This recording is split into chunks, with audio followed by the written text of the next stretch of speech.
Well, during this pandemic, obviously, so many businesses in our valley have been impacted. It's very challenging, but perhaps none more so than our schools. So here to talk about the future of Palm Valley School and check in to see how they're doing is their new headmaster, Dr. Steve Sherman. Hey, Dr. Sherman. Welcome. Hi, Sandy. How are you doing? Well, we are doing good, and my question to you is, how are you doing? How's the faculty doing? How is everyone over there at Palm Valley? Well, I don't think anybody could have predicted that we would be where we are today, but we are making the best of an unfortunate situation. What adjustments actually are you making currently? Well, fortunately, we had built into our infrastructure a pretty considerable online framework. So we were able to seamlessly, without missing a day of instruction, adjust to a distance learning program. That is fantastic. That was good foresight on your part. And you are a brand new head of school, just a couple of months in, I think you told me. So what are you kind of forecasting for the future going forward? That's a very difficult question, I think, for any business, but especially a school. I wish I could really predict. One of the things that we're doing is we are going through several different scenarios for possibilities. We are hoping and definitely planning on opening our school doors, the brick and mortar, regular physical school campus on August 26th, but we also have to anticipate a potential hybrid environment of distance learning as well. Of course, I don't think anybody is going to open up a school and go back to what was normal. I think there'll be some obvious adjustments made to our health protocols in the interest of safety for our children and for our employees. And what do you think the enrollment process will be? Will it differ now with this kind of new normal?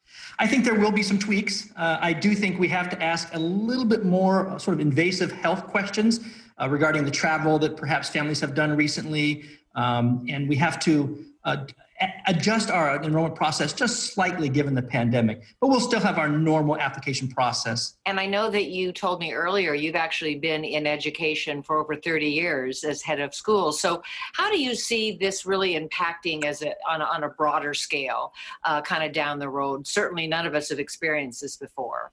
Yeah, well, I think this is a real pivotal moment for education in general. The opportunity to transition to providing much more of an online platform, I think, is really critical. I think it's also relatively, for us as an older generation, it's new for us. But for our students, they're digital natives. That's nothing unusual for them. So thinking, what does it look like for a student to get information digitally, electronically?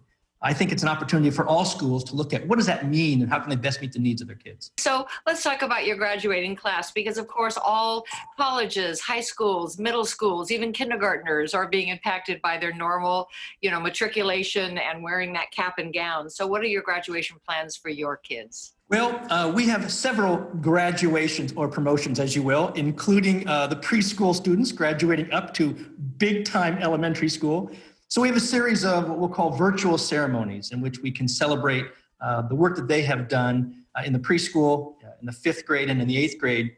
For the class of 2020, we are trying to really plan on having a physical graduation in late July. Our students have been so successful, being accepted to Stanford, Berkeley, Johns Hopkins, Columbia, Georgetown, a very long list of very prestigious schools.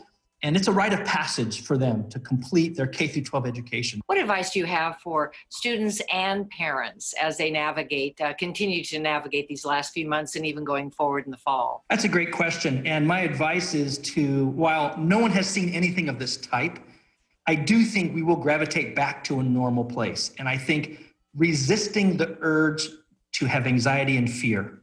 And you can only control what you can control, and worrying about things that are out of your control is really not a best practice. I think this is a time for schools as a family to partner together. And I think it's the opportunity for parents to, yes, ask questions, but to trust that the school is doing what's in the best interest of their children, both health and education-wise. And it's easy to be anxious and fearful, but I advise them to lean into their school, ask questions, but trust the professionals that are there. Very good advice. We wish the best of luck to all of your 2020 graduees, promotions, the little ones, the middle ones, and the older ones. And we look forward to a wonderful new fall year for Palm Valley School. Thank you so much for joining us, and congratulations and welcome to our valley. Thank you, Sandy. Happy to be here.